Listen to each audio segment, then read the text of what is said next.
somewhere in really high mountains, huge mountain range. There's snow-capped mountains. Okay. They've got green vegetation growing, but much lower down in the valley, so it's a huge mountain range. I'm up really, really high in those mountains. Okay. And as you look down at your feet, can you tell me what you see? Man's feet. And what are they wearing?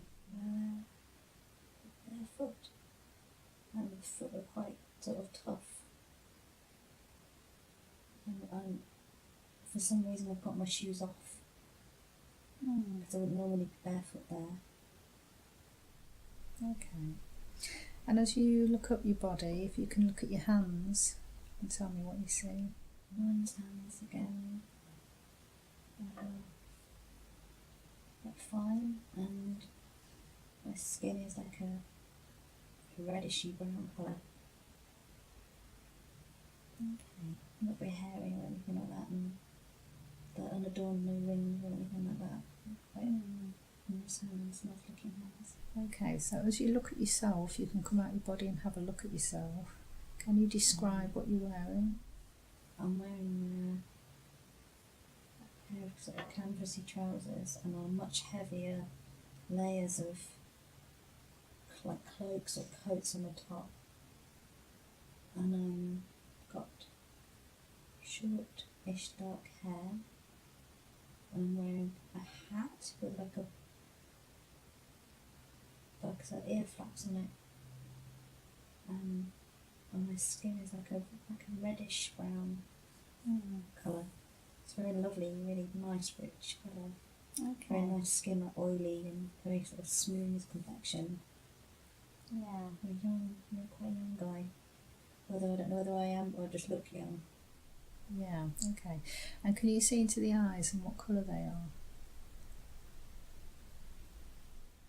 It's odd that they're blue, Okay. even though they wouldn't suggest as the skin tone and the dark hair. They're very, very light and sort of almost iridescent blue. Okay. Okay, so going back into your body, do you feel healthy? Yeah, I feel supremely healthy. And do you and feel I'm really happy as well. Yeah. Really smiley and very, very happy, sort of buoyant character. Really lovely white teeth, really smiley. Okay. What kind of age do you feel you are? I'm probably in my 30s. So, as you go back to the feet, you say you're barefoot. Do you know where your shoes are? They're near me and I've got them. I'm really excited about something and I'm pointing to something. I've got everything I need with me. I've taken them off on purpose because I'm going to do something. I don't know what though. But Okay. I've come up there to do something and I'm with someone else, I think. But I'm excited and I'm pointing up at something higher up the mountain. Okay. Can you see what you're pointing at? It's a cave. It's like there's a hole, like a caveway up higher up.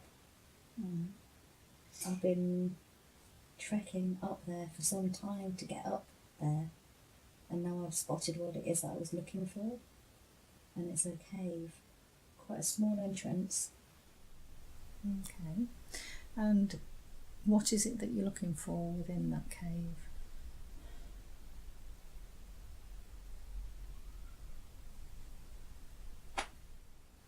It's like I'm really excited about it, and I'm like excited that I found it. I've got to do something there, some sort of ceremony, or I've got to wait there for some reason, or I'm not sure, but I know that I want to get up there, and I'm really excited that I found this little cave because something's going to happen when I get there. Okay. So, do you know which country you're in? I'm not sure whether it's like South America, sort of Peru area, or whether it's like Nepal or something like that. Okay. There's a really big mountain range, and it's absolutely incredible. Like clouds at the top of the mountains are snow-capped. Okay, so do you know which mountain range it is? Does that come to mind? I'm at home here. Yeah, okay. So, moving you along, in the cave, you're waiting for somebody. Can you tell me what's happening? I'm waiting for something. It's not a body. Okay. It's something that's going to happen. I want to climb up. It's like shaly, sort of slippery, and I've got to sort of clamber up there. Yeah. It's somewhere that people have gone for a long time, and it's somewhere that not a lot of people know about. So is it something sacred? Yes, it's definitely. Okay, so I want to move you on a little bit so we get some more information about it. So if you go forward to actually being in the cave.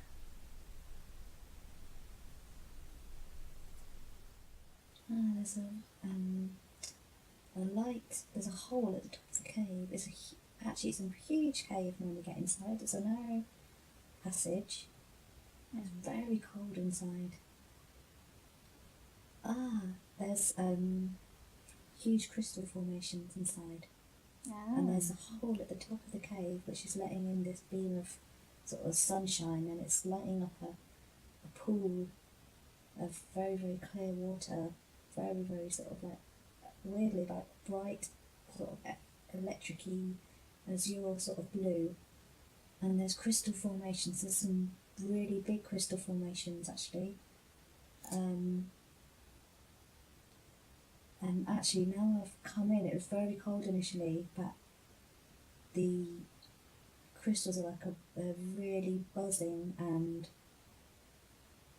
there's a huge amount of energy in them. I feel really excited, like I can't quite, it's almost like something that I've been told about, but I've come to see it for myself, and I've discovered it, and I'm on some sort of, I've got to come to do something here, and I'm on my own. Okay, so you're on your own, and the crystals, how are they placed? They're jutting out of the cave sides, almost like struts of a cathedral. Okay, and how many are they? Can you count them? 4. There's 8 that I can see easily, and there's lots of smaller crystals around the base of them. But there's like a hole nearer me, and then just beyond that are these sort of crystals that are up and interlocking. Okay, so are they on all sides or just one side? Yeah, no, it's on both sides, and they sort of interlock at the top, almost like like the struts in a cathedral. Yeah. Okay, so the sun's hitting that at the moment, and they're buzzing. The sun's coming in through the roof of this cave and shining into this fantastically bright sort of azure, sort of greeny, bluey water. And then just beyond that, this is where these crystal sort of like temple sort of bit is. Okay, so I just want to ask you about the water. Is there any crystals within the water? Why is it that colour?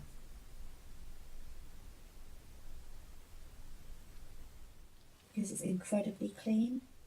Okay. Actually, when I touch the water, it's doesn't feel like ordinary water. It feels slightly viscous, and not sticky but silky. It's like a silky water, and it's alive actually. So is it like a cleansing water? Yeah, it's an information water as well. Yeah. Okay. Can you actually get into it, or don't you? No, I wouldn't get into it. It's I can put my hand in it, but it's almost like that's not what it's for. It's not for bathing. No. I want to drink. I'm going to taste it. That's what I feel compelled to do. Okay. That's okay for me to do that, but I wouldn't bathe in it. It's sort of Okay. It tastes fantastic. It's really incredibly clean and alive, and it's really silky and sort of buzzing somehow with energy. It's it's not like normal water. It's and it's dripping down from the top of this hole where the cave is. It sort of drips down into this pool every so often, so it's obviously coming from somewhere and then dripping down, and it forms this like little pool. Yeah.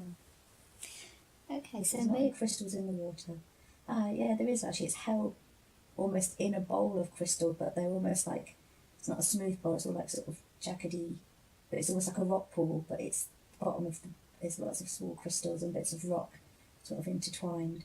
Okay. So the crystal bath, I'm saying it is.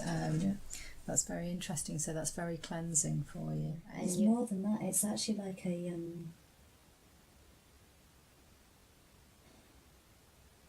it's somewhere where dimensions meet, and there's water coming through. It's got this information, and it pools in this crystal, and then these crystals are beaming out this.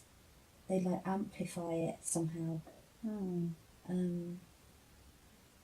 So even though we're at the top of the mountain, it's almost like we're at the bottom of something else where this water's dripping. How to explain it? It's like this water's dripping through from somewhere else. Okay, so would you say it was a portal then? Yeah. Yeah. Okay. And do you know where the portal leads to?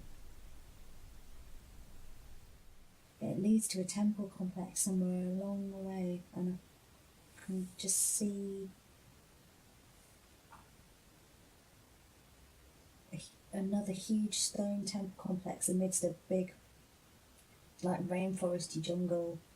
It's much hotter there and warmer. It's a different climate than it is here. But actually, it's got quite a few destinations that I could go, I think. Somewhere up in a like a really snowbound region, like the Arctic or the North Pole. It's like completely snowy.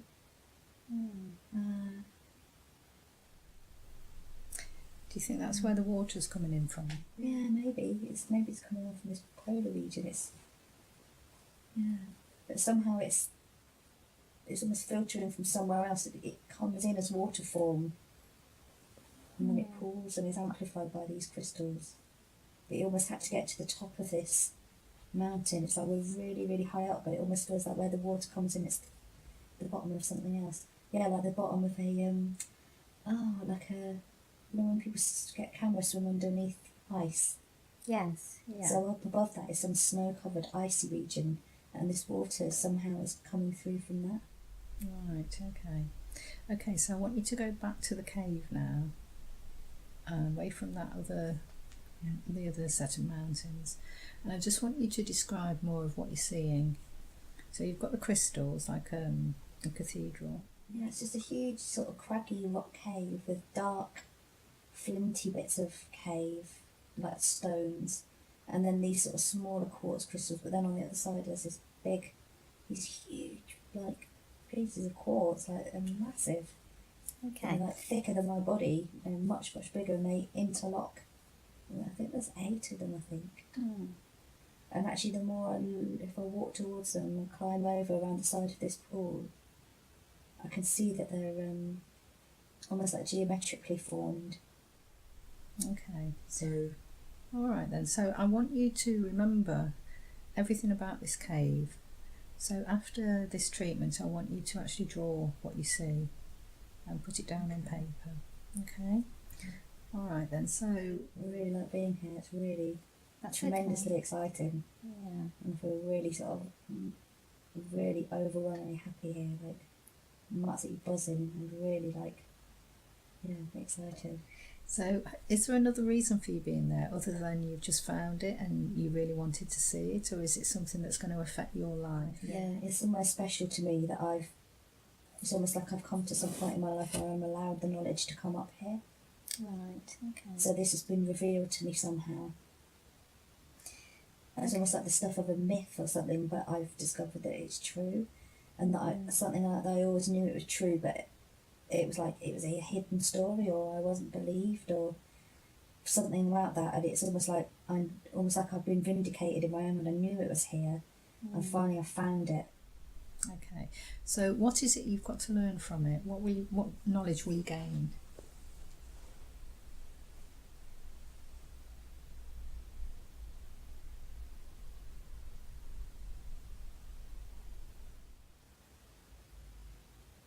It's a place where different worlds intersect somehow, and I've got the feeling that it's going to spur me on to continue working on whatever it is that I'm working. I want to now I've tasted the water, I feel like I'm absorbing something which is going to allow me to like travel through this portal.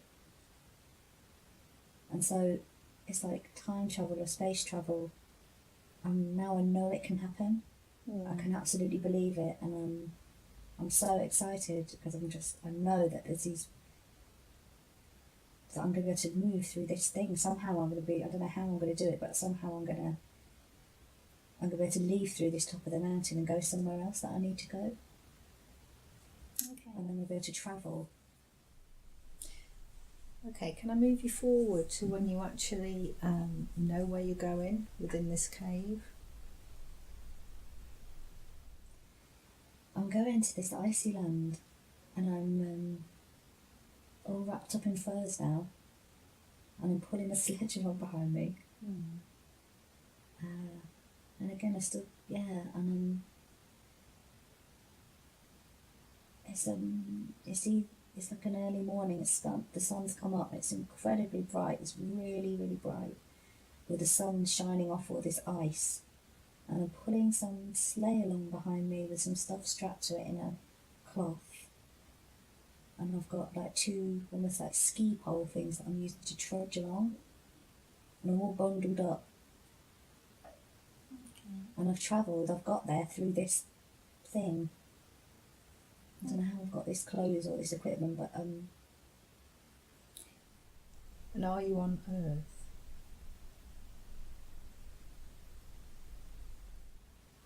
yes, I'm on Earth, but it's a pristine Earth. It's not now. This is long, long ago. So you've gone back in time as well? I think I was already back in time. That other memory seemed like it's from it was almost like the air and everything. The earth seemed so much cleaner. It was a much sort of pure environmental time. It felt like a very long time ago. Okay, can you actually get a year where you are now? What year is it? That was before they started to measure time. This is... Okay.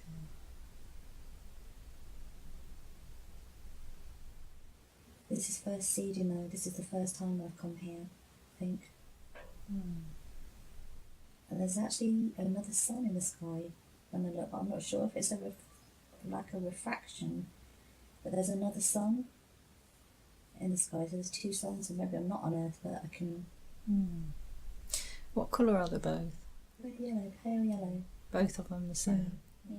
And it's this incredibly blue sky, like you can see from like either side. It's like being up in the atmosphere where you've got this incredible blue that you can sort of see for miles on either side. It's just this snowy, undulating landscape of sort of ice and snow. Okay. But I'm not cold or I'm not uncomfortable. I'm going somewhere. Right. Do you want to move forward and see where you go? Go to another cave in the side of this big, not like a mountain, but a hill, sort of icy, snowy hill. And as I go in, it's dripping again, and it's thawed out. And there's more crystals in this cave. There's people in this one. And it's actually it's massive when you get inside. It's bigger than I thought, and it goes down as well. Oh, it goes down. And there's light coming from the bottom of this massive hole. Can you see what the light is? There's another huge crystal, but this is different. This is glowing, and it's pulsating like a lavendery, pinky, white light that's sort of oscillating around in a pattern. Is it faceted? Yeah, it's like another enormous piece of quartz almost, but it's almost like in a round shape, but with facets on the top. Yeah. Like a sort of scepter or something, but it's big. And what's its purpose? It's a generator. It's an energy generator. Okay, and where does it generate the energy to in the cave? It's pulling it in from somewhere else and beaming it onto this planet. It's hot, it's like what is it? It's it's like a power generator somehow. It's holding energy here. It's like creating like a force field focal point somehow. It's like an anchor. It's like a generating anchor. I don't know how to describe it, but Okay. it's really powerful, and it's giving us incredible energy. So that's actually one end is on the earth then, where that's coming into. Can you follow it down and see where it's coming from? If I wanted to, I could just jump off the side of this rock ledge, and I would go through it, even though it looks solid, and it is solid. It's made of crystal. I have a feeling that if I wanted to, I could jump through it, and that would just almost like being jumping into a pool of water. I'd go straight through it. So, Do you want to do that?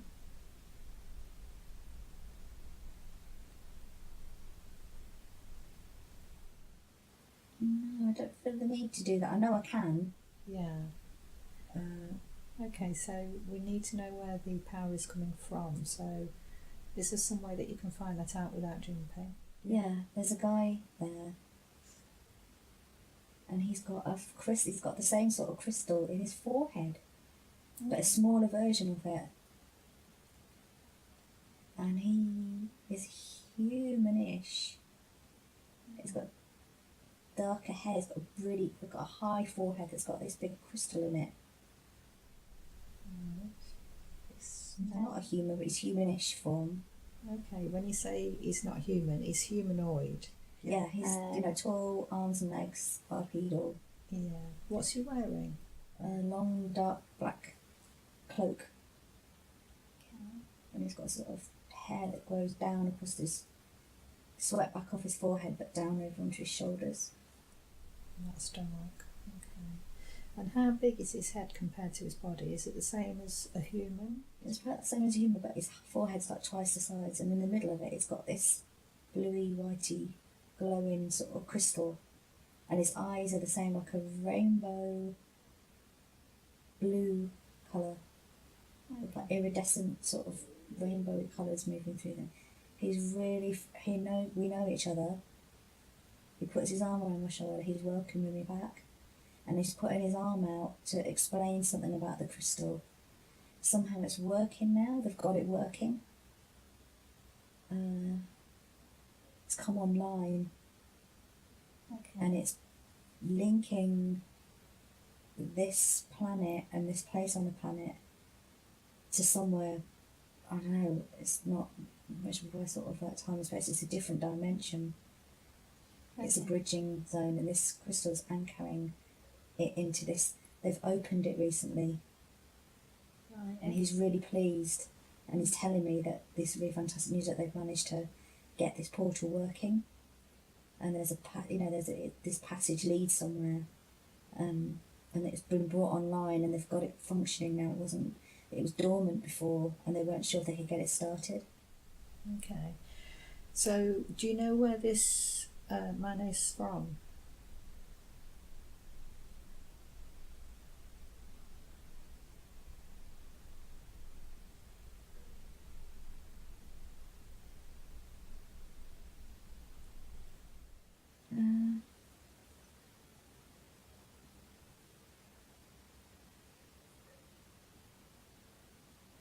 He's laughing when I ask him that question. He knows I'm being silly asking because he knows I know. Tell him you've forgotten. I've forgotten. You need to remind me. Actually. And it is maybe 6th to 8th dimension. Okay. It's only just become safe actually to open this passageway. Why? What wasn't it safe against then? There's lots of distortion in other reality fields, and there's been some warring over like who has control of the grids and those gates. But also I'm like a gatekeeper. I've come from that place up in the mountains, and I've travelled through that portal, and then I've travelled across this ice field and I've come to the next gate, or this portal, and I've brought the energy needed to almost like test it. I've brought something with me in my physical body or my energetic body, and they couldn't be brought together before because it wasn't stable somehow or safe. Yeah. But now it's safe, so that's why I'm there, because I've sort of brought a portion of almost like a key, but it's in me, like I am the key. Yeah. Okay. All right. So, are you saying that there was a distortion, but was there also a danger of people, other beings, wanting to get this? Yeah, there's always wars, there's always good wars, there's always lots of stuff going on. So, who was the biggest enemy to this? We call them the fallen angelics. Fallen angelics. Okay. And can you describe them? Do you know what they're? There's loads of different types. Yeah.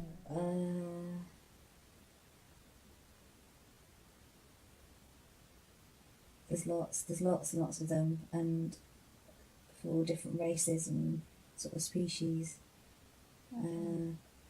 So So- what? Sorry. He said that's not. You said that's not important. He said He said there's always these dramas going on. He said the main thing is that we've got it. It's safe now. We've got it working, and we know we can keep it secure for a while. Again, some of the purpose of this is to. It's water's like this carrier, so they're going to be bringing in water again from some other dimension, or liquid water somehow, and that's going to be, they're going to be releasing that into this icy landscape where it will freeze, and then at some point when it melts, it's going to transmit that information back into the sort of planetary water system somehow. So they've got like a message or information, I suppose, that they're going to be sort of fitting into the like environment here, that when the time comes it can be released, and there'll be certain things that will happen, and this water will melt, and then when that happens, this information is suddenly going to become available to the sea or to the water on the planet, which is alive as well. Yeah. Okay. Just going back a question. I'm interested to know why the fallen angelics are wanting to stop this. Because they want control over the gates, and they have got control over lots of them. They're shutting off the planet, and they are netting it and trapping it. They see it as quantum, as energy that they need to use for their own sort of life force. And he said, there's so much. He said, there's so much drama. Like, there's so much stuff going on, and he's just almost like, Don't ask. yeah, really just like, what this is like. It's almost like, yeah, but they're attempting and have been attempting for a long time to change the grids on the planet somehow, these energy structures underneath, and change the nature of the planet to sort of distort it. But also they're, again, keeping certain passageways open for themselves to travel, but denying travel to like other beings or people. Yeah. Okay, so the guy that's with you, the man that's with you, he's saying that he's from a different dimension, 6 to the 8th dimension. I think he comes from somewhere higher, but this passage goes to 6 to 8. Yeah, I mean, it's actually or somewhere like that, but he's not from there originally. No, okay. But that's like the next station almost that this passage leads to. Okay, so a normal human couldn't go through this passage then? I can. You can. Okay. Yeah. Do you want to go through it and have a look? Yeah, I need to go with him. Okay. Just holding my hand and just. He said, "You've forgotten what this is like," but he's laughing because he knows that some level I have done this before. Yeah. And I know him. He's really funny, actually. Really nice character. Very wry. He's got a sense of humour then. Yeah. yeah, he's like not fazed by stuff. Okay, I'm now gonna hold his hand. Can you describe to me what happens when you go through it? As you do, jumping in a minute. It's like a really whoosh, cold rush of energy. It's like actually, whew, like jumping into an icy thing of water. I can't catch my breath for a minute. And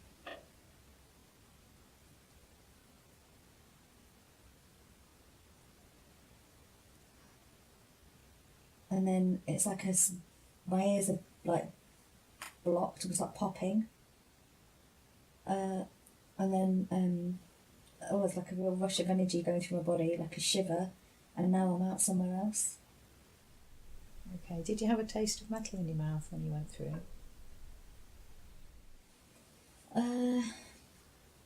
Not that I can recall. I was more shocked by just how freezing cold it was all of a sudden. I was unprepared for just the iciness, but then that's gone now. Yeah.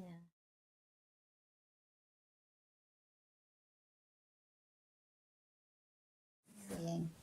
I'm in a passageway that looks man-made, and I'm with Jean, this being next to me. He's my friend. And I've realised my physical body form has changed into like my skin is light, really pale, translucent light. Okay. And my mouth feels different. And my eyes feel like incredibly like powerful somehow, like they're beaming. My body doesn't feel the same. I've dropped that something as the shock of that cold was actually like my body's been transmuted. I've dropped a couple of like physical layers somehow. Yeah. I mean, actually so has he. And we're almost like in a much more energetic form than in a body, but we're still in a body, but it's not the same. It's not like a sort of, I don't know. So it's like transparent. Yeah, it's slightly transparent and glowing slightly. I've still got fingers and I've still got a mouth, but I feel like I've dropped a lot of things. I don't have a bladder, I don't have a stomach or something like that, and I don't have some of these. I've got a heart still, but some of these other physical layers of my body they're not there anymore. And I'm a much lighter, energetic being, but I'm still in a body form. And I've got a crystal now. He said matching foreheads. We've both got these laughing. He said, let's see Mark's matching foreheads. I've got again this big scepter crystal in my forehead. Right, okay. So can you describe where you are at the moment? I'm in a tunnel and I'm on a craft. And it's like it's big and the craft is alive. And I can actually hear it talking. If I focus, I can hear, I can link into other beings that are on this craft. And I can, almost like by telepathy, I can hear them. And if I use my focus, I can tune in and hear things if I need to. And I can hear the ship almost like buzzing somehow, but it's actually talking or like communicating at some level. So the ship is alive, everything is alive here, everything is conscious and communicating within itself. Okay, so how is it navigated? How is it steered? By thought, it's just by thought alone. And it's propelled by thought. We're willing it with the machine. Well, it's not a machine, it's a being somehow. It's an enormous manta ray like thing with dark, almost like if we were to touch the outside of the craft, it would be like a velvety, like a short velvet, like and underneath it's white. And it's almost like a killer whale or something like that kind of colouring, but it's like a big manta ray. Right, And it's being, it's alive, and we're propelling it with thought. Okay, so the one that's actually navigating it with thought, is the DNA connected to the ship? Yeah. So they're, it's actually, everybody uses their thought and links in their thought when it needs to go somewhere where it needs more, almost like power. It's not the power in the sense. So like we'll join mind force to give it extra energy to, like, you know, if we've got a long way to travel or there's a something like that, or we need to go like faster or jump somehow, Yeah. we can join forces. But there's a guy, I think it's a man at the front of the ship, but he's not just the captain, there's a couple of them. And he puts his hands on something when he wants to more directly interface with this craft. But there's not like a load of technical buttons and other bits and bobs. It's quite simple somehow. It's quite organic. Yeah. Okay. And how many are on this ship? Well, there's hundreds. It's massive. Okay. But And there's did they? probably like 10, 20 people in the front of this craft.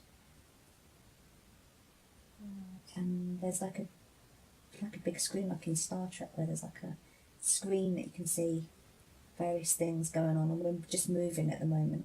Okay. So is the screen actually a window or is it a screen? I think can be both. It can be both. We can look out from how we're travelling. We're not travelling through space like blackness. It's actually travelling like, seems like it's flipping through layers of stuff rather than... When you say flipping, do you mean going up or down or going straight forward? going through it straight forward. It's almost like we're going through a tunnel and there's like layers of stuff, and just like light patterns, but we're moving through them. Okay. And But it could be a window if it needed to be, if you see what I mean. It does both. Yeah. Okay, so are all the people on there, are they humanoids the same as you? It's not, yeah, they're sort of, but they're different. They've got like a round face with almost like a scarf tied around, but the back of their heads is much bigger and juts out at the back. And it's like a navy, like webbed fabric that sort of, so it's almost like they're wearing a very fine knitted, sort of like woven, elasticated hat, and they've got very long necks, and they've got like a high like outfit that comes right up onto their neckline, and then their face is round, and at the back they can't see the hair, but their head juts out at the back and it's bigger. It's like sort of elongated skull at the back. Okay. And they've got overly shaped eyes, and some of them have got these crystals in their foreheads, but not everyone, and some of them have got some that are much smaller. And they don't have any teeth.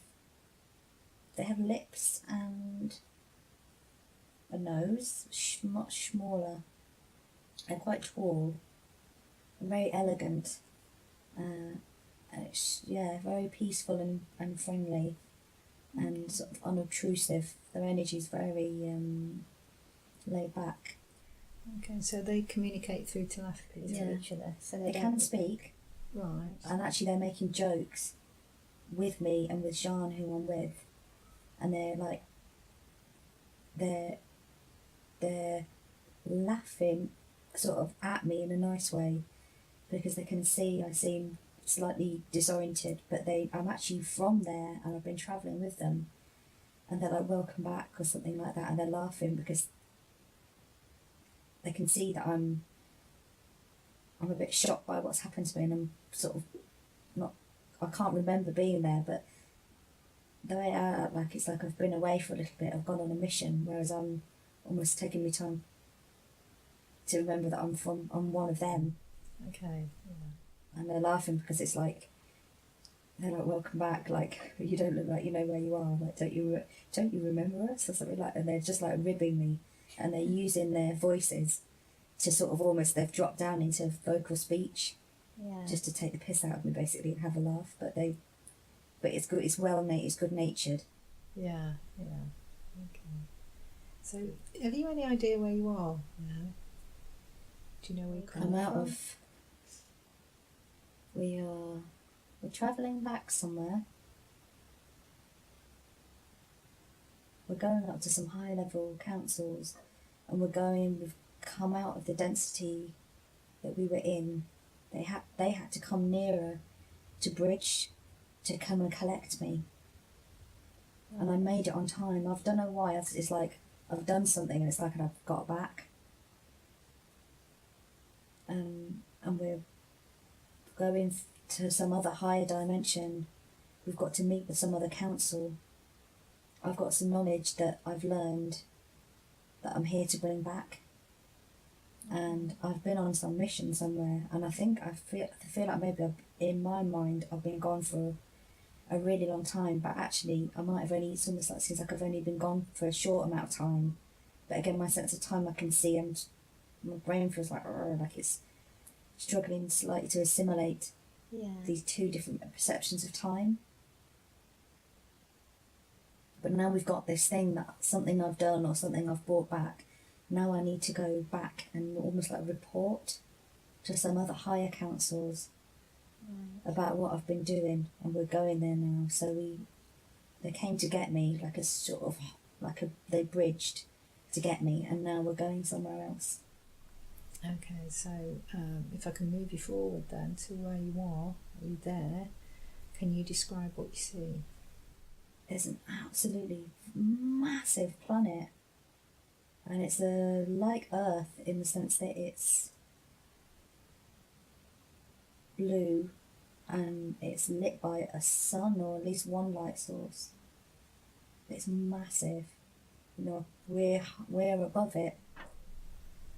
Okay. And there is a portal in the atmosphere, outer atmosphere of this planet. So we've come in this craft, but we're not going to land on the planet like you would like a plane.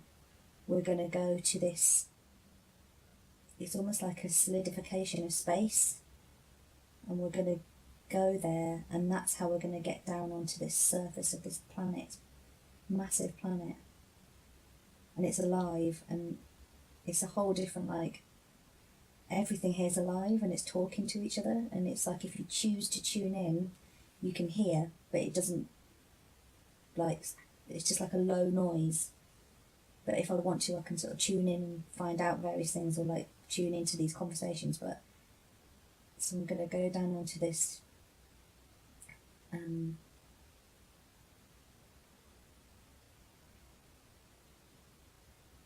so we just need to think it. That's all we need to do. Just need to think that we're going to go onto this sort of like platform portal space. Okay. And then we, again, I feel like a rushing of air, and again another sort of popping sensation. And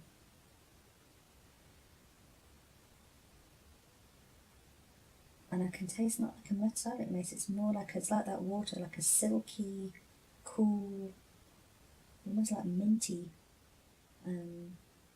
taste in my mouth, and my eyes are watering. And again, the air is very cold, but it's not uncomfortably so, and the air is thicker, like an almost like a mist or a fog, but I can't see it, but I can feel it feels different to breathe. So we're good, there's a few of us going, and we're going to go on this like sort of like platform, and from there again we're just a few of us assembling, and then when we're all sort of assembled, we're going to go down onto the surface of this planet, whatever it is, and now we're stood in a particular pattern that tails off into like a triangle behind us, with like one person at the back, and there's quite a few of us at the front. Okay, we're ready to go. And they're all laughing again. This is like, something's really nice. Everyone's excited, and they're like buzzing with like mental sort of chitter chatter, and there's lots of joking, and sort of, I wonder whether we've been through something quite tense, because it seems like everybody's like relieved in a way. Yeah. That we've achieved something that might have been quite difficult to do. So we're ready now. And then we're thinking and it's actually almost like it forms a pattern in my mind. When we all link in, it's almost like I'm thinking something, and I can feel it at the same time. That it's like this fitting together with this triangle shape. And now we're, again, like my eyes feel like they're watering. And again, I can feel that this air is quite almost like foggy and thick to breathe, and I can hear someone reassuring me from the side, just saying that's, just breathe, it's absolutely fine, it's safe. Because I'm a bit like, like taking me a moment to, I'm still acclimatizing. Okay. And now we're going down onto now where I feel a whooshing movement down. It's almost like takes your breath away because it's a bit like travelling very fast. Are you on your own now? No, I'm in formation with this group. Right, they're all together now. Yeah, and we've basically, we've gone onto this platform, assembled, and we've joined our minds into like the same formation as the bodies are standing, and then we're travelling very, very rapidly downwards. Again, I'm still struggling slightly here to acclimatise, but I'm being reassured by the rest of the group. We've got to get back with this information, or this whatever this thing is. Yeah. Okay, so have you got there yet? Yeah. And what do you see? Oh, this is really nice. I'm on this. I'm on a shoreline. And again, it's the same. These big high cliffs with big chunks of crystal in them. And we've come out on the edge of the beach, on the edge of the shore. We've come through the water somehow. That's transported us. And we've walked out onto this shore. And underneath the sand is like made of crystals, and it's all crunchy and but tiny, tiny grains, like white sand. And it's very, very bright. It's a very, very bright blue atmosphere. Very, very clean. And everything's alive, like the water's fizzing and hissing and bubbling. And again, it's like huge amounts of information and communication if I want to tune in. And we're walking up this path at the side of this cliff. And it's lovely and green. It's really like verdant and like abundant. Everything's alive, and there's like all these, I can hear the buzz of all these insects, and it's like an earth, like there's birds, and there's life everywhere. And is it something that you're familiar with? Is it similar to Earth? Yeah, it's similar to Earth. In the sense that there's trees and vines, there's beautiful flowers, and it's like a really, really super sort of almost like uber real jungle garden. It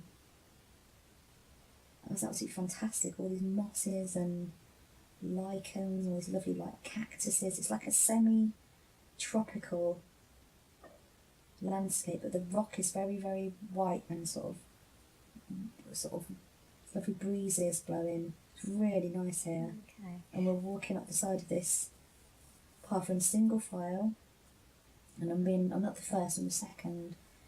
Jean's in front. It's not the captain of the ship. Well, he wasn't a captain anyway, but he was like sort of steering it. But they're behind. It's Jean, then it's me, and then there's some others behind us. And we're walking up the side of this path. And actually on the top, as we come over the top, there's another, looks like a crystal temple. It's not made out of rock, it's made out of crystals, and they're like purpley, lilac-y, and it's almost like it's another generator site. There's this like a buzzing sort of energy that's like, it's like pulsating some sort of power.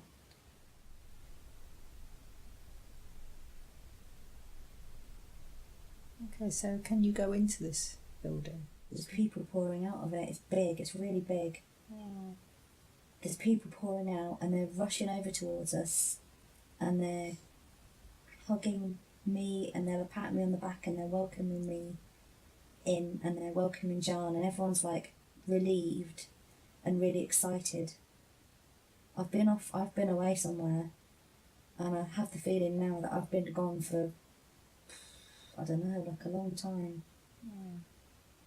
But I'm back, and I've come back, sort of almost like, and I'm getting led up these steps, and actually it's not just crystal, it's plasma. It's a living temple. It's like a living rock, and it's fantastic, glowing. It sort of generates its own light, and it's both hard but somehow soft. I don't know how to describe it. It's like it's living. It's not just like a hard, inanimate crystal. It's like a plasma-y type substance that, I don't know how to describe it, but yeah, we've been led into this like a temple complex, big building. It's got a huge one of these sector generators at the back. That again, it's like crystal on the top, but it's round at the bottom. Rounded and smooth. There's loads of seats inside, like pews in a church. Yeah. And you can sit in the seats and they'll mould around you. So it's like living rock or living crystal. And this is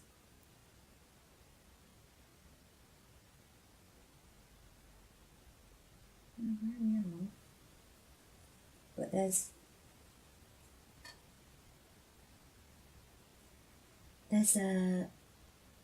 the rock in front of it almost becomes like a screen. Okay. And we've been invited to sit in these almost like pews, I suppose. And there's like a lot of chatter. Something or somebody is going to come and communicate with us.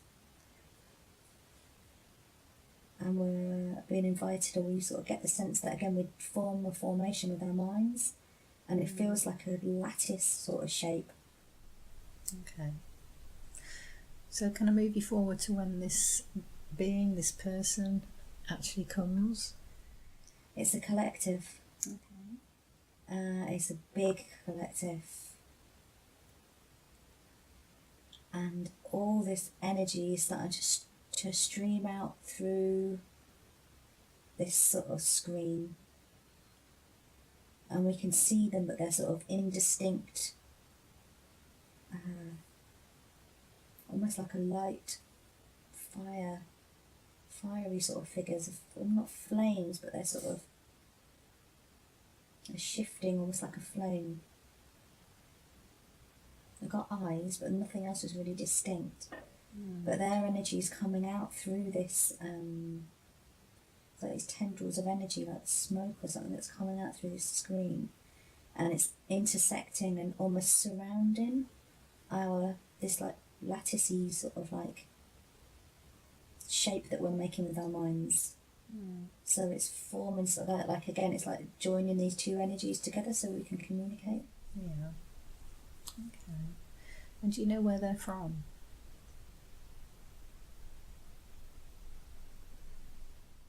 They're the Yanas. They're almost beyond the 12 dimensions. They're one of the highest councils before we move to the primal light fields, and then there's this primal sound fields. So they're really high. They're close to source. And what are they called again? I don't know. Sorry, what were they called again? Yanas. Yanas. And they're it's absolutely, I feel like crying. They're like, it's like being bathed in something, in just love. And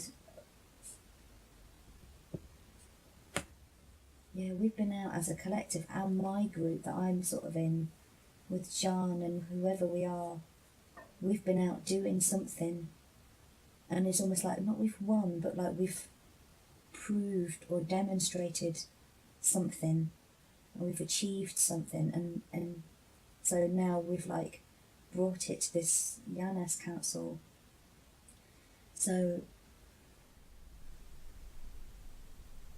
what are you communicating to them? Can you explain that? something to do with planet Earth, Yeah. and we've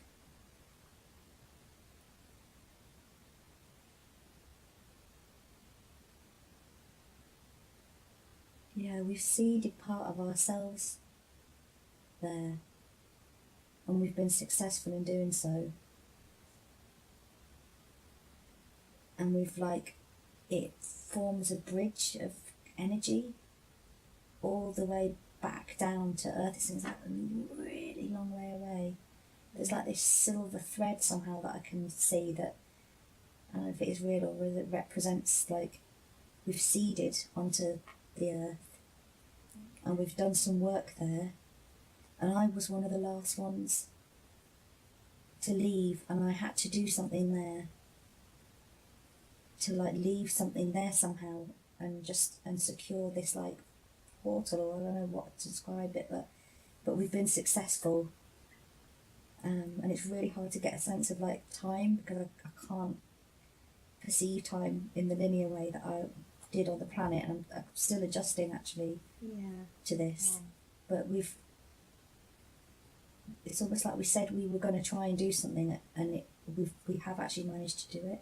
So we've been brought this knowledge back to the Yanas Council, and that's why I'm there. So can you describe more what you did?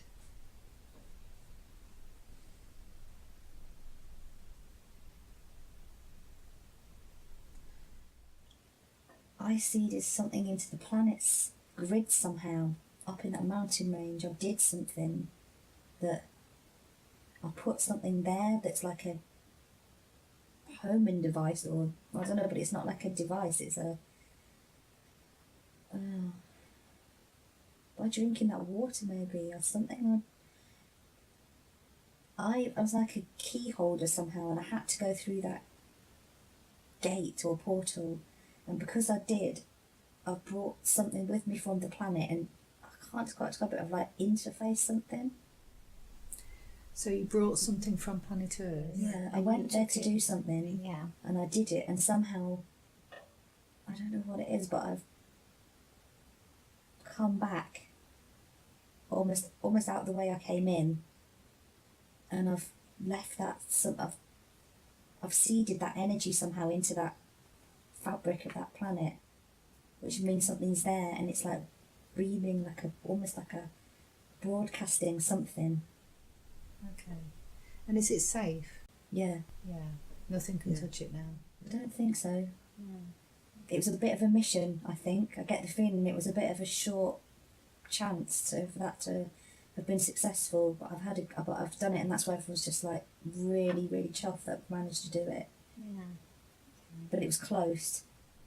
Yeah, so the energy that, or whatever you put in there, where is that from? Where are you from?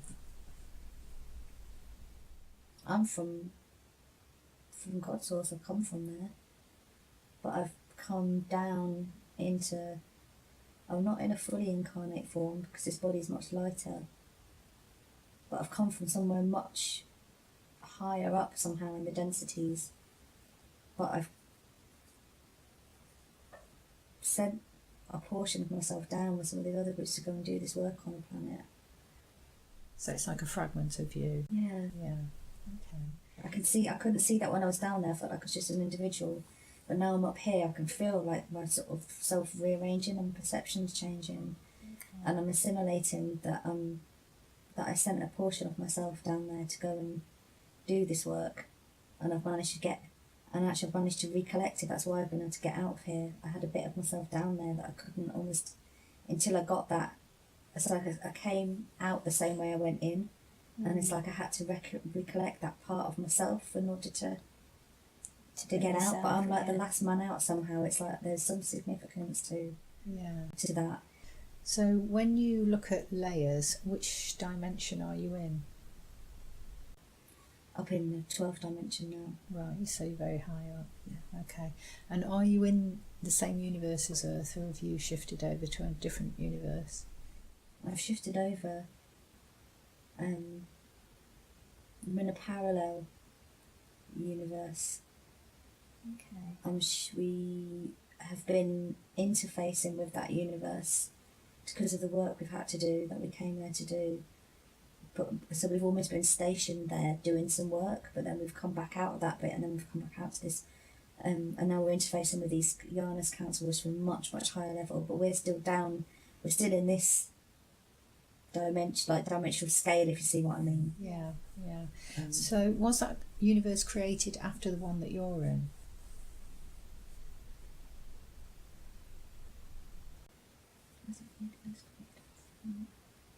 Was Earth universe created after the one that I'm in? Yes.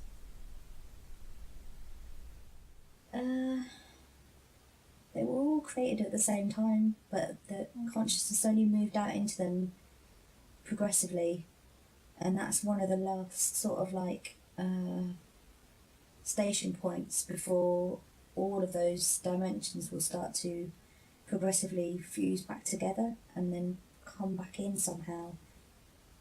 It's almost like blowing something out, and then eventually it sort of comes sort of like Together. Yeah, collapses Yeah. back in on itself, Okay, so like an enfolding sort of process. do you mean that there'll be one massive universe in the end, or Oh, there's many, many, many universes. so they're not all going to come together as one then? No, this is one tiny fragment. This is one tiny corner of the cosmos. Okay, so do you know how a universe is created? God Source has a thought within itself, and that thought condenses like a crystal, almost like a bubble within creation itself, and that is then imbued with a portion of source consciousness, which has the intention to manifest, and that crystal starts to sort of form like a crystal growing, and that's how things are. They're manifested. They come from a source, and they go through many different phases of almost sort of manifestation, solidification, into the sort of manifest form that we know here on this planet. Okay. But all these things are happening within the mind of God Source. So is that crystal base then? No, it's beyond all of those things. It can't be named. Okay. But it's from all of those things come from. That's the easiest explanation to say. It's almost like a bubble, and inside that bubble, matter begins to coagulate within specific intentions. You know, the thought forms of God Source to experience itself sets the template of manifestation, and then that manifests on that. Okay, so why is there so much duality on Earth? Is that everywhere? Because we have good and bad and dark and light? God Source wants to, everything within the mind of God Source is it just experiences, and everything is allowed, and everything is valuable and meaningful, and there is no polarity at that source, but that's one of the infinite, not even use the number because the source doesn't see in terms of numbers, but we would describe it as an infinite number of possible experiences that source can have.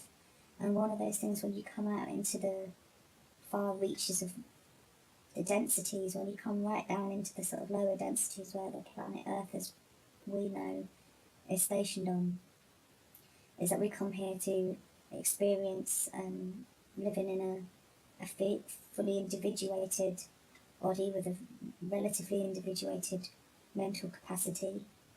We come here to experience polarity, to experience death of the body. Everything is thrown into shadow here through the light of source, if you see what I mean. It's come here to experience all of those things. It's cold and a long way out here almost from source. But to source, everything is immediate. But we will perceive time and space as a linear thing here, and as Okay, so why do souls want to actually come to Earth? What's the purpose of that? it's for learning. Everything else is for learning. You know, to test out, to try to see. The soul always, God's Source is constantly manifesting. It's expansive, playful, creative, exploratory. And so we come here to grow. It's a nursery. This planet's a nursery.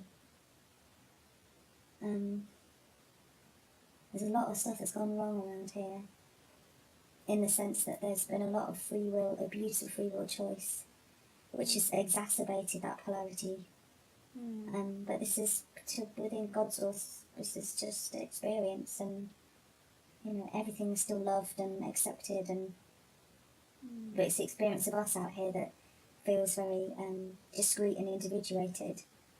But that's just a perception. So it's like a bubble within.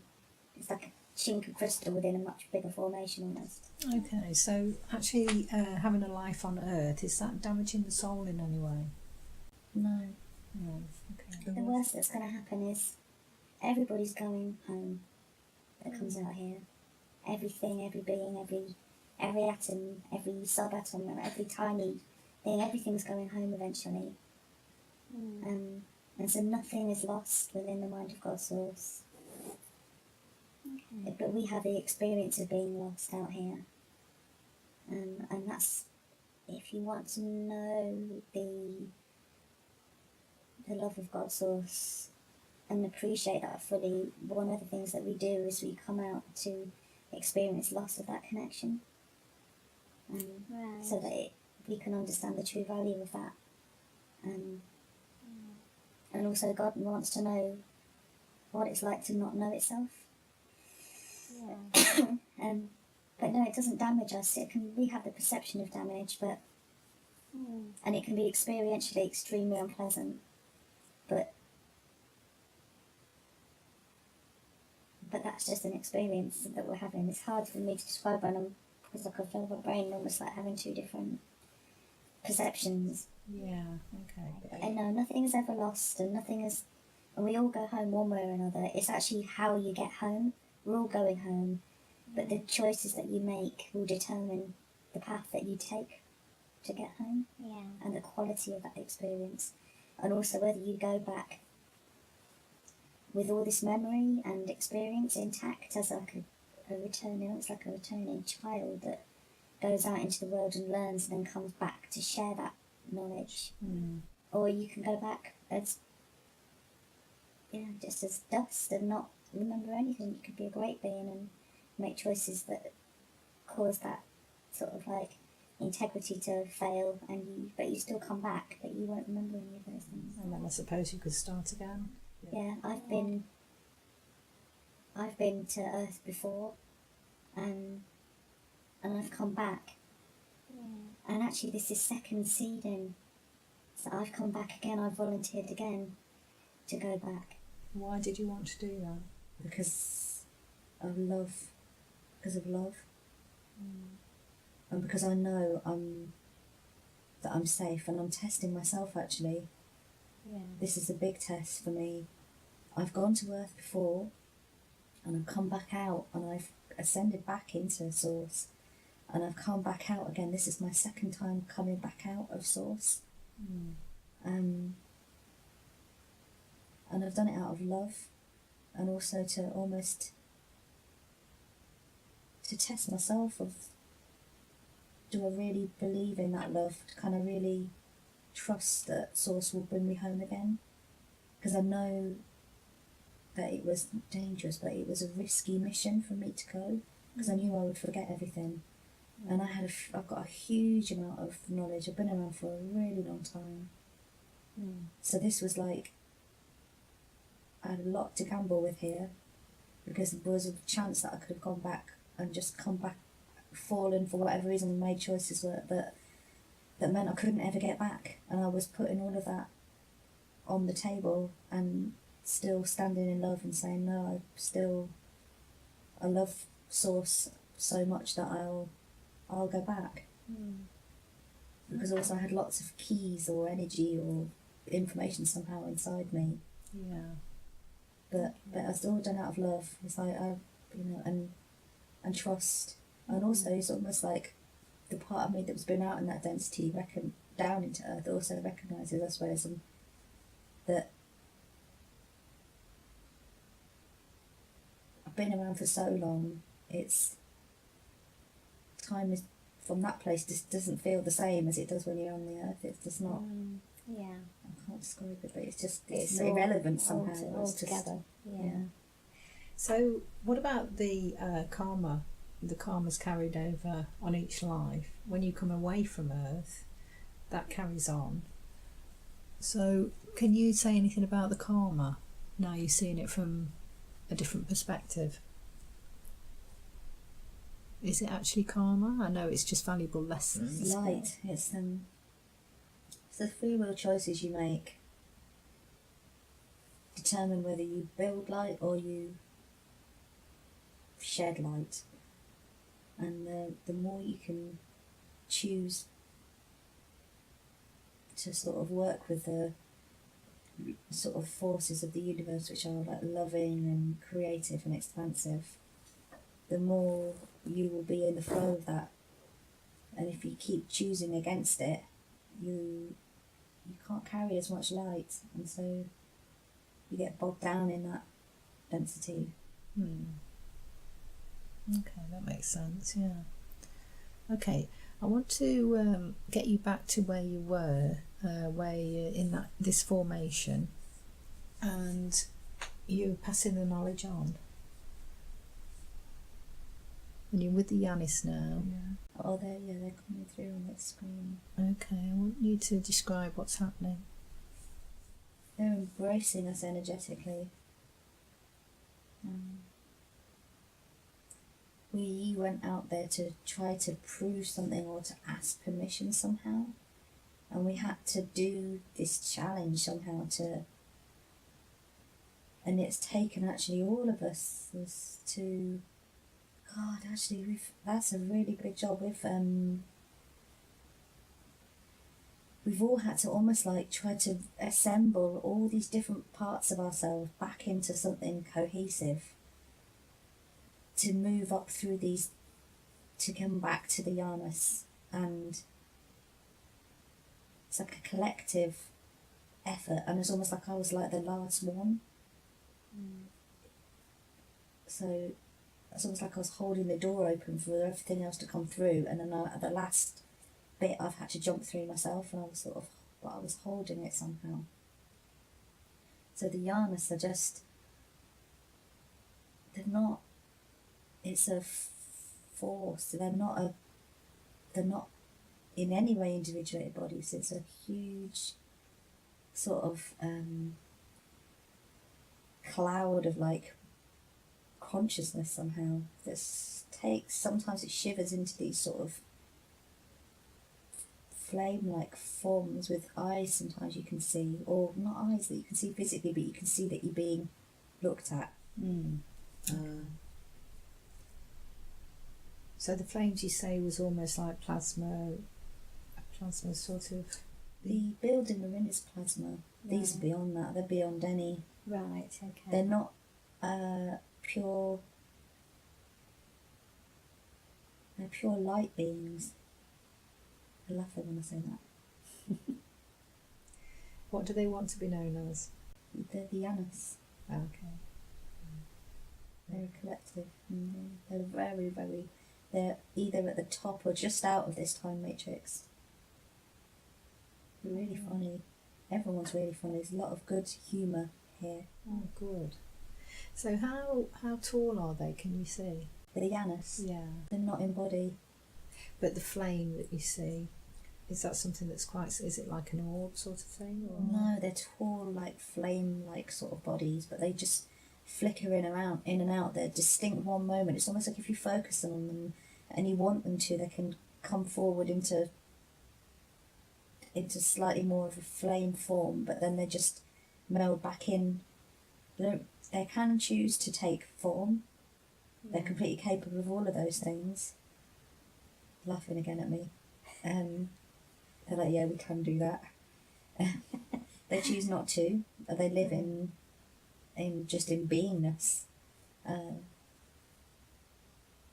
they can take form, but they they do sometimes to reassure people or if it's necessary. Yeah. But they don't live in form. They're way out of the body. They're just much more pure consciousness than embodied. Okay. They're laughing at my explanation. Okay, so tell me what's happening now. We've achieved something fantastic. It's something significant for us, and maybe for this collective that I've come from, it's something significant. Is this something to do with earth and putting? Yeah. That, yeah. Okay. Yeah. It's something that we did in second seeding, but we now know there's another, this is third seeding, that are weird. You and I sat in this room now, this is third seeding. Right. But it's almost like I can perceive a lot of different types of time now that I'm out of that, I'm up here. Yeah. Um, So the second seeding, did that work all right? Why are we having a no, third it seeding? fell, but but this is why I think it's significant. I left something open. Right, okay. Can you explain a bit more about that? What was left open and why? What happened? Something at the top, and physically, it's in these very, very high mountains, and it's in this pool of water with these crystals. But that's the like the 3D form of it. Behind this is this reality field, or this portal.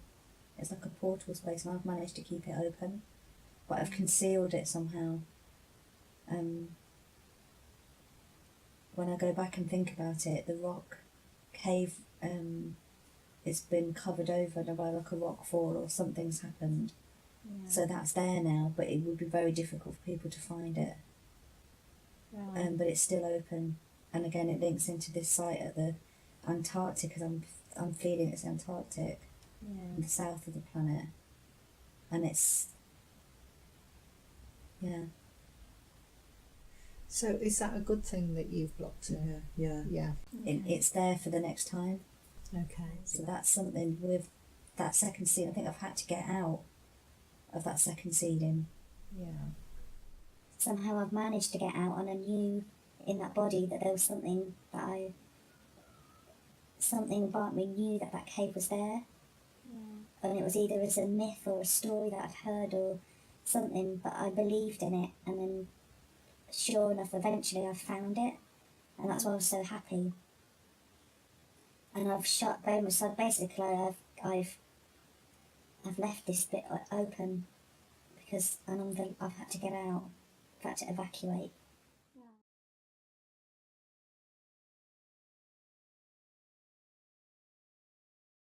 Well, let's just go back to where you were with the Yanis.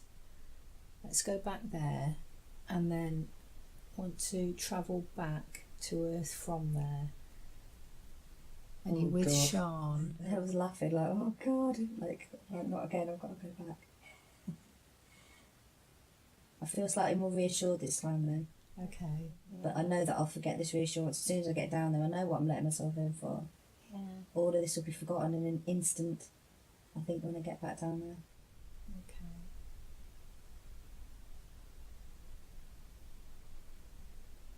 So you're going through the portal now. Take a big breath before I do, okay?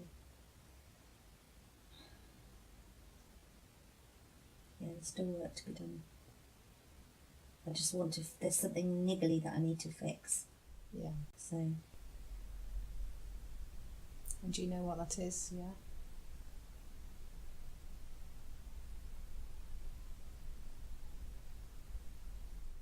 yeah, it's, I think so. It's, while I was there before in this body, I was always searching for something that I couldn't see, but that I knew was there. I was always questing. And now I'm going back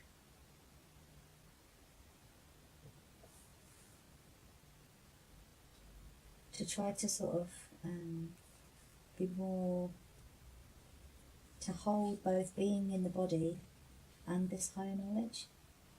So I'm going to see if I can come through with this, a bit more of this knowledge intact, and seed it into the third seeding sort of phase. I'm coming back with like a bit more conscious information this time. I'm a bit more awake, and it's a bit more than just a sense that I'm looking for something. It's stronger this time.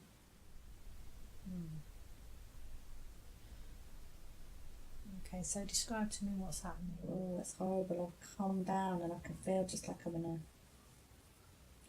a car crash, and I've hit something dense, and I'm feeling knocked out and bruised, and I'm crying like a baby, bawling, and I feel absolutely heavy and just like, oh, like, God, this body, like, this sluggish, made out of like sort of wet sand or something.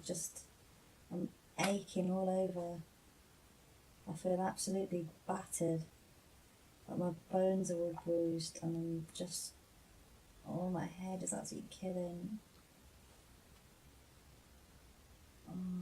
It's this feeling of dread, like, what the fuck have I done? Like, I know, it's like I've been knocked out and I'm coming round for some math, like I've hit a wall or something. Yeah. And I'm woozy and I'm upset and I feel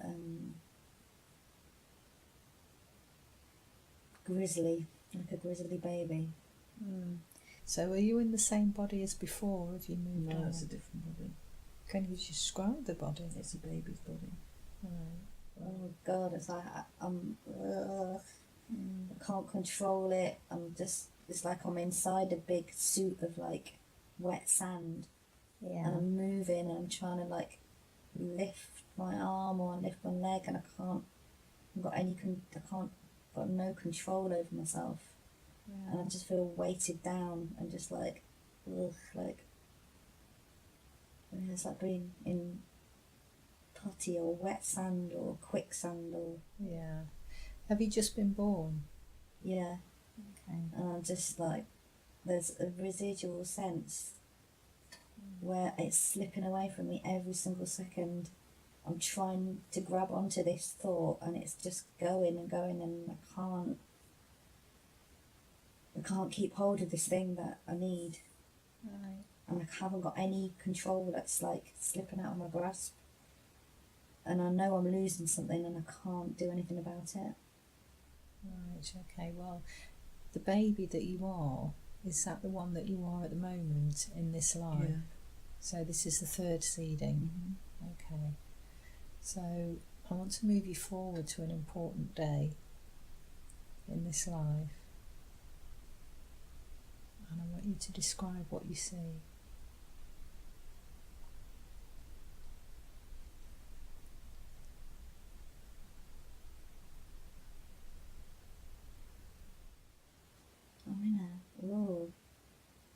I'm in like a dark wood. Right. And I'm going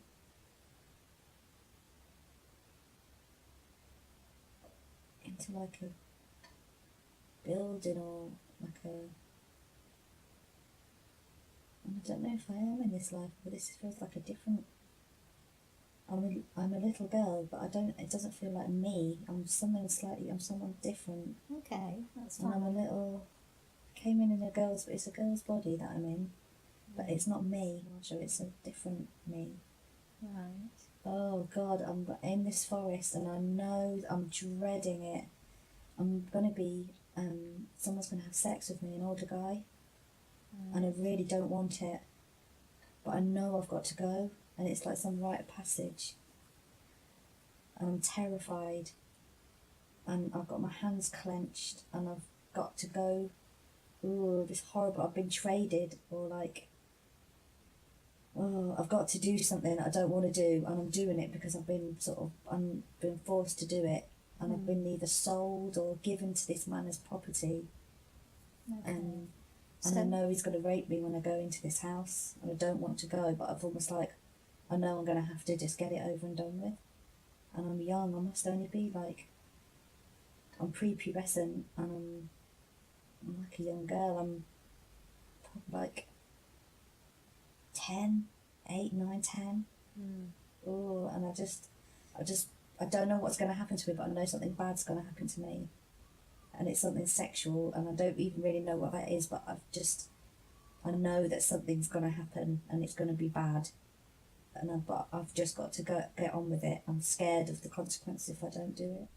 Okay, so do you know where you are on Earth? I think like Germany or Austria, something like that. Okay. And do you get a feeling of time of which year it would be? Can you look at yourself in the way you're clothed? Got a long dress on, handmade, just like a woven dark fabric. Rough, it's really rough. I've got really very basic shoes on. I was like, we're poor, we're really poor. Okay. I've got very little. I'm like chattel is the word that comes to mind. I'm just like, I've become the property of this man. Right, okay. And why has this man bought you? Or traded you? Because I'm young, I'm beautiful, and I'm hard-working, I'm good. And I've been working really hard to try to like please or help my family, but they've got nothing. And so it's almost like I'm a domestic, almost like I'm going to be working for this guy, some sort of domestic-y. I can do lots of jobs like cooking and milking the goats, and I can make fires, and I can do quite a few things. I'm quite grown up for my age. I've basically been sold, and I don't know what for, but... Okay, so this man, is he of standing? Is he... he's higher than us, but that's not hard. Right. We're really, like, it's not... My parents are just disconnected from me. They know that they just can't keep me somehow, that I've just thought about it in terms of the resource that I have. And I don't know what, they've swapped it for food, or they've swapped me for like something that's going to keep the rest of them alive somehow, or maybe get them better status, or help them in some way. And I know that I'm being traded, but I'm dutiful, I suppose, but I know I don't want it, but I've just got to go along with it. I've got no choice here. I've got to have to just get on with it. Okay, so let me move you forward to when you're actually with this man, and I want you to tell me what's happening. He's got a really cool side to him. He's quite charming, but he's nasty. He's very smart. He's damaged. There's something really weird about him. There's something dark about him, and now I'm absolutely terrified, but I can't let on. I know that it will excite him if he sees that I'm scared. Okay. Do you know what his name is?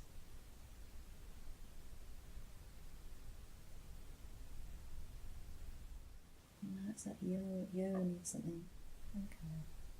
Oh, yeah, this is not going to be easy. So what's happening now? It's really smoky, and it's got like a cottagey type place. Yeah. And he's appraising me like I'm a thing. And he's asking me to take my clothes off so he can get a good look at me. Okay. What's he doing? Just watching? Watching, touching, squeezing, prodding, appraising, judging, commenting, like a running commentary. Touching my hair and touching my sort of breast, but I've hardly got any. And it's like I'm fresh, and I'm like, he likes that I'm like A virgin. yeah. Okay. So what does he do next? What's his intentions? I'm going to be working for him, doing his cooking and just doing stuff. I'm going to be mainly kept at that place, just to run it. He's got to go off and do some stuff. I have the feeling that he's had several of these domestic servants sort of before, and they've met with some sort of unpleasant ends. Right. Okay. and I sort of get the, like I'm getting this sort of like creepy feeling. I know something bad's going to happen to me, but I can't seem to get out of it. Okay, well, let's move you forward and let's find out to the last day of your life there, and tell me what you see.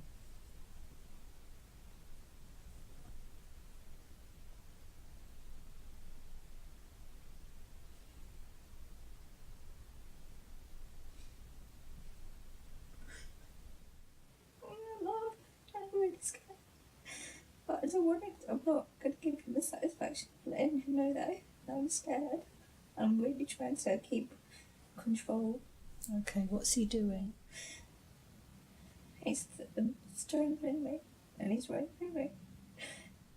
Okay, it's alright, you can come out of your body and watch this as an observer, and then it won't disturb you. So tell me what you're seeing. That she's fighting him, but with her like spirit, because the body's not strong enough. He can't help himself. There's something really wrong with him, and she knows that. When he gets like that, he's damaged, and she's better than him, and she knows she is, and she won't. She's trying to not give him the satisfaction of like being scared, even though he's hurting her, she's raping her, but he's got his hands around the throat and she's backing out. He's been beating her. He's trying to get her to admit something and she wouldn't. She just wouldn't. She wouldn't give him the satisfaction. He knows. Because she's not scared of him, she stands up to him with her spirit and her eyes. And he was living on the fear. It excited him to the point where he would just be getting off on it. And she refused to be scared of him, even though he was really hurting her. And he'd be beating her and then eventually raping her and strangling her. When she passed away, she looked him in the eye and she wasn't scared of him. And she refused to sort of give in to the fear. And that changed him. He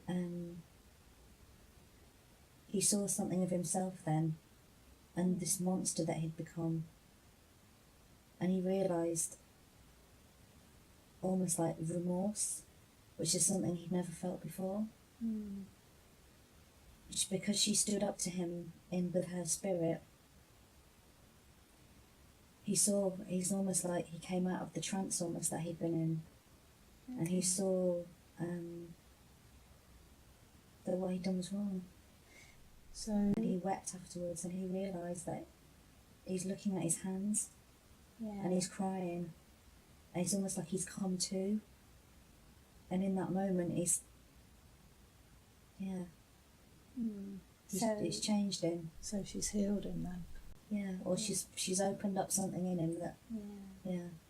So what caused him to be damaged in the first place? He was abused. There's something horrible happened to him as a child. Very, very angry. And that's that darkness around him. Which is why he can't ever get anybody to come close to him. That's why he has to buy people or force them or sort of like intimidate them into giving them these domestic servants. Everything is a transaction for him. He's got nothing, no friends. He just gets what he wants by sort of brute force or by money. And he can't get close to anybody, and he gets frustrated, and he has this idea that they're going to be this person for him that's going to stop him being lonely. But of course the way he treated me was just, it drove us, I couldn't get close to him, and I didn't want to get close to him, and I didn't want to be there, and he couldn't, and so he always loses his temper, he always lashes out, he always ends up in this pattern where he destroys this thing that he wanted, and he's in a pattern that he can't get out. So when he was abused and he got this darkness around him, and was it the dark energy that was actually blocking things from coming in, or was it the other way round, he was blocking people out?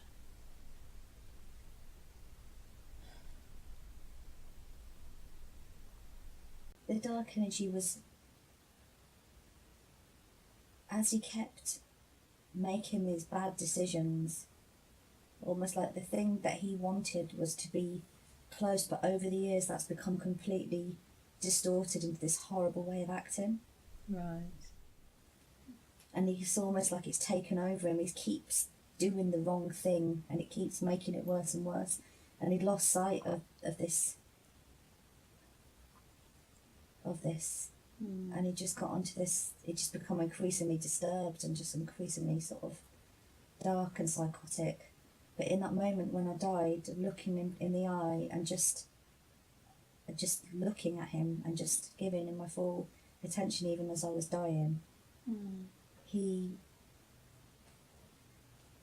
like, no one will ever look at him somehow. No one ever wants to connect with him. Yeah. And I connected with him, and it broke something open in him again. And I think he realised, shit, like he saw me for who I was rather than what he could get out of me. Yeah. And it's changed him.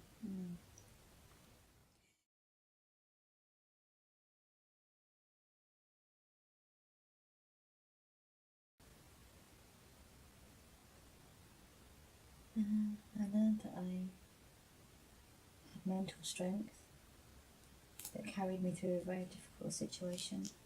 I was very willful, but I was also very dutiful. And I felt obligated to do what I did. And at some level I knew it was going to end badly, but I did my best. And I had a really strong spirit, and that carried me through.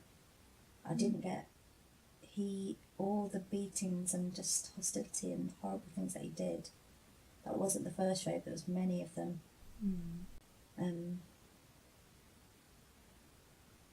But I put up with them and I endured them because I knew that I was better than him. And there was something inside of myself that was strong, and he couldn't break it. And I had a place inside myself that was like he couldn't touch. Yeah. Okay. And I was really smart and resourceful, and I was really sort of canny and grown up. But I went into a horrible situation knowing at some level what was coming. But I also spent some time reassuring my parents that everything I was going to be fine. I didn't want them to worry. I knew that they were in a really difficult situation. Yeah. And it was painful for them to do what they did. But I don't know if there was another big family or something, but I volunteered actually to go. So you learned a lot from it about your strength. Yeah. Yeah. And it was something that even at the moment of death, in a horrible, painful way, there's some part of you that remains intact and nothing can touch. And that's a power inside. And I had lots of it in that lifetime. Yeah. Even though physically I had no resources or strength, I had a strength of spirit. And I knew I was better than him, and even when he murdered me, I knew that look at him, somehow it was like it woke him up, and he was fighting, and then I didn't offer any resistance somehow, because there was something inside me that was like strong. Yeah. So how long were you with him? Do you know what year you were when you died? A few years. I started to come into puberty, and I was trying to hide it from him. Right, okay. So you were about 12 when you died. Okay. I was really good. I was a really good little worker. Yeah. And I brought a lot of love into that household, actually. But when he would get like that, he was away a lot, but when he used to get like that, he was just like a monster. And I used to just and he used to try to get a reaction from me. And I think that's in the end he beat me and raped me to death, because he was trying to provoke me somehow, trying to get me to, I don't know, like, he's trying to get a reaction from me. Okay, so did you have an agreement with this man before you incarnated into the body? And what was that? What was the purpose of it? He wanted to explore this really dark nature, and he was at risk of being lost in that. And I made an agreement with him before I went in that I would rescue him, that I would host him out. So I would let him be the monster, but I would, like, it was like a part of me, there's like a torch inside. He could go out into this darkness, and I would hold this light that he could get back to. Right, okay. So you feel that you accomplished that? Yeah. That everything was good, and yeah, it cracked him open, and it just something in the way that I looked at him as I was dying. I saw his eyes change. I saw him just almost wake up out of this trance, and just think and just realise what he'd done. When he felt something for the first time after I died, he actually felt remorseful, and he wept, and he. So, is this man a soulmate of yours?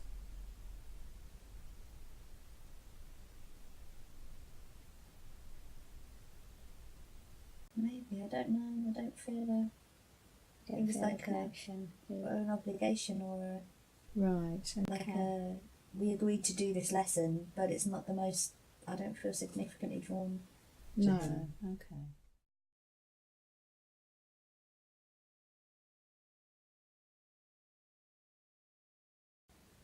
You're spending conscious time in this brain state, which is a lot of the time it's fight or flight. But that's not all there is. You've got a higher purpose. You've got an important role to live in this time here. And when you're not in body, when you're asleep, you're communicating on other levels. Through the consciousness is not fully contained within the body. You can come out of body and you can travel. You can go to other places or bridge with other reality fields and dimensions. Okay, so where does the consciousness go to? You can go all the way back to source and have a direct line.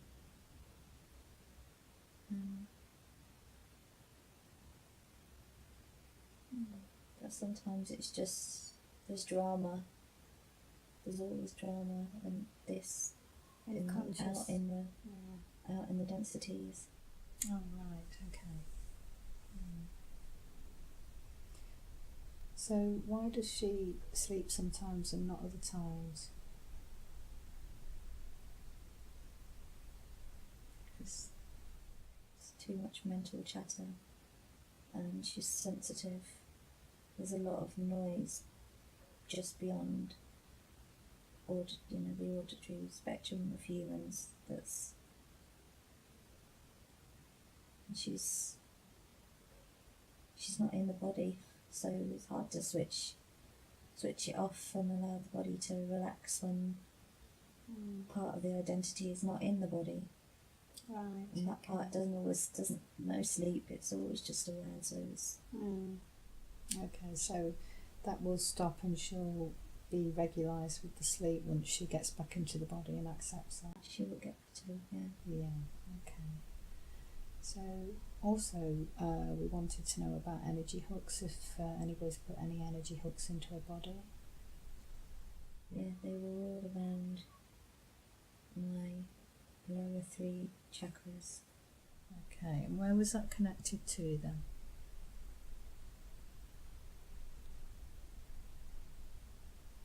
There's a dark, there are dark dimensions that have fallen, where those beings are not able to live from the living light source of God source, and they drain energy from many, many, many plants and animals and humans and creatures and beings and different sort of energetic, everything is energy, and on planet Earth has been harnessed for its quanta, and many forms of life are tethered in. Okay. So these beings that are dark, have they a name? There's lots of them. They have their own councils. They're in this area of the universe. It's a sizable chunk along the Milky Way area in 3D space that has fallen. And there are many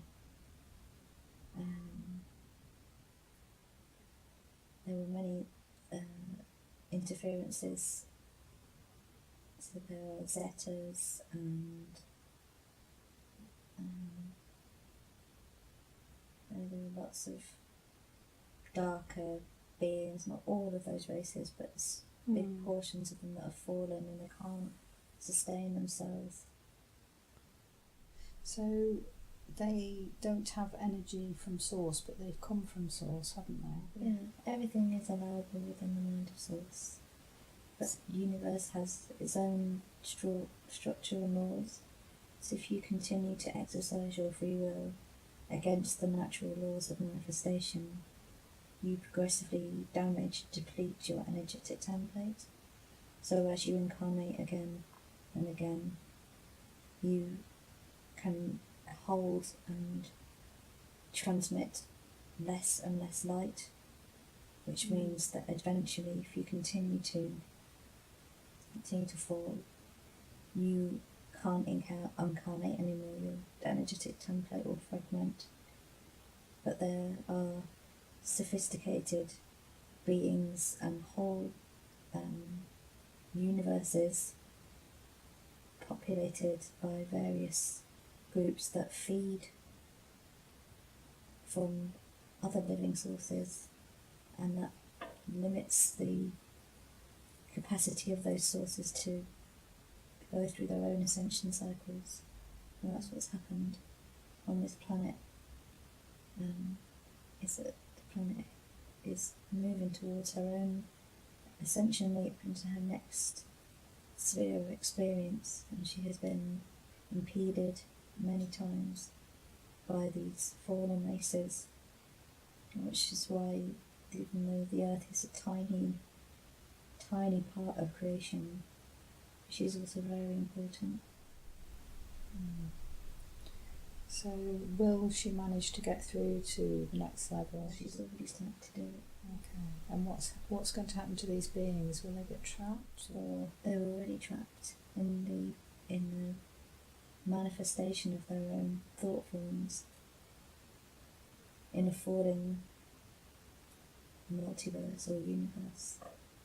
But everything goes home, and so some beings are choosing the life of ascension. They're choosing to ascend, and some are being hosted by other life forms that are helping them rehabilitate their energetic templates, and some are choosing the path of fall, because everything is permissible within the mind of God Source.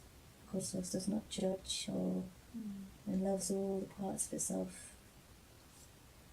But that is one of the many infinite possibilities of manifestation, is that you have beings that choose to explore the full path, and they are met with the consequences of the choices that they make. Nothing is ever lost within the mind of God Source. Everything and everybody goes home. It's just the way in which we travel back to Source determines that by our free will choices, those beings could have been incredibly complex, long-lived, multifaceted beings, but they might be choosing the full path, and most of them have completely forgotten where they came from, and they see creation as something to be conquered and dominated and abused. It's not a co-creative relationship. It's an abusive relationship. So But they will be met by the consequences of their own actions, and that is their business. Okay, so how much longer has humanity got to deal with these beings? We're already moving into the ascension potential. There's been a huge amount of work done from outside the consciousness of humans on planet Earth to assist. Earth is extremely precious. She's a bridge to many other places. She's very significant in this area of the multiverse. And she's loved. She's very, very old. And she is a living being that volunteered to be a teacher and to let these beings explore all sides of their nature. They will be around for forever in the mind of God Source, because nothing is ever forgotten or time doesn't apply. no. But humans aren't always going to have to deal with these other humans, other beings, other forms. Okay, so the humans, how long have they got with these beings? Is there any kind of time scale? Because they're doing a lot of damage. There's less than 900 years left on this planet as we will know it in this form.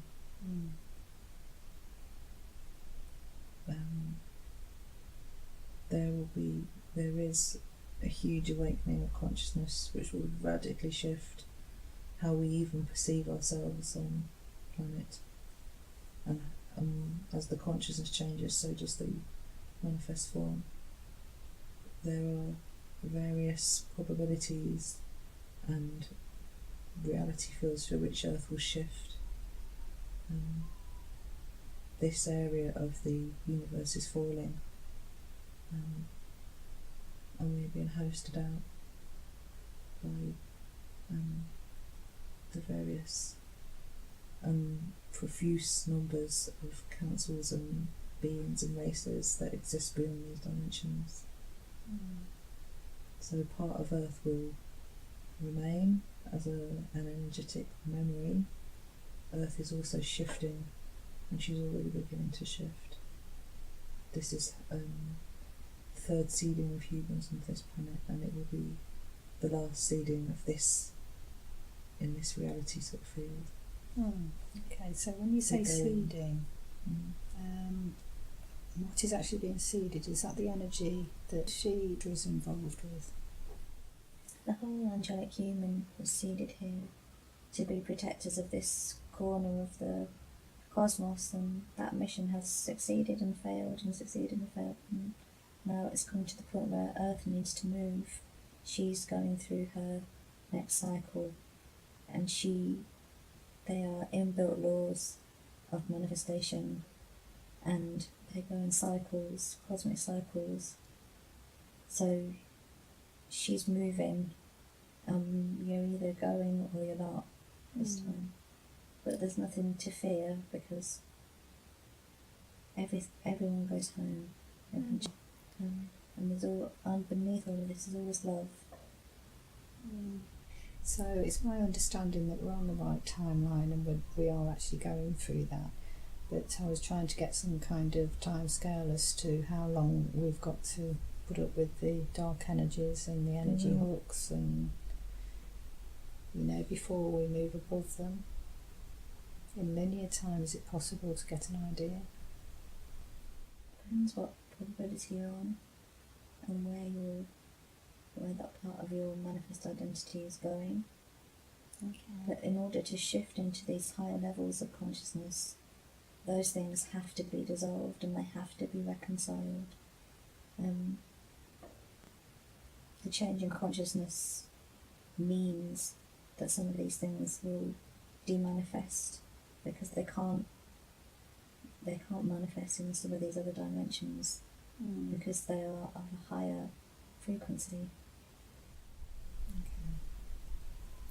So as we move up, they will disappear out of our lives. Yeah, that takes work and conscious work. Yeah. But we are moving, and there are bigger forces, planetary forces, and we all come from, we birth into this planet through this planet. But as she's moving, we're all moving with her. Yeah.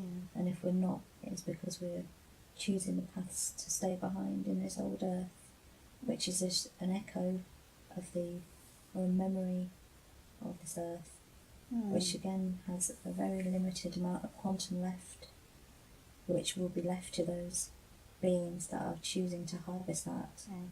And they will have to live on that very finite amount of energy until they can't do that anymore. Okay, so you say that Earth is a bridge. Do you mean it's a portal or a bridge? There are portals all over this planet. Yeah. But where is it a bridge to? Within the cosmos, there are densities and dimensions. And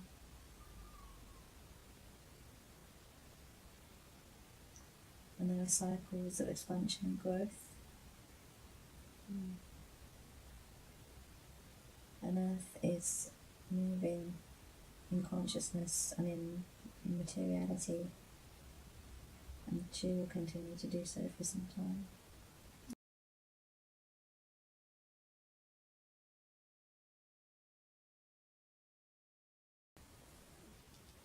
To show polarity, to show the huge gulf between, but also the immediate space between the worst and the highest.